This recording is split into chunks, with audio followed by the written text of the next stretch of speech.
भगवान विपक्ष में हो गए तो तुम्हें कोई बचा भी नहीं सकता, ये भी लिख लेना। दुनिया पक्ष में हो, भगवान विपक्ष में हो तो कोई बचा नहीं सकता है। दुनिया विपक्ष में हो पर परमात्मा पक्ष में हो तो कोई बाल बांका नहीं कर सकता है। दूसरी बात देखो, एक बात बहुत सिद्धांतिक समझ लो, भगवान को पक्ष में करने का उपाय क्या?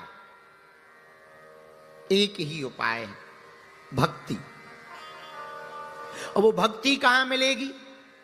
जिनके पास होगी वहीं तो मिलेगी। मीरा बाबरी हुई, पर कब? बैठी संतों के संग, रंगी मोहन के रंग।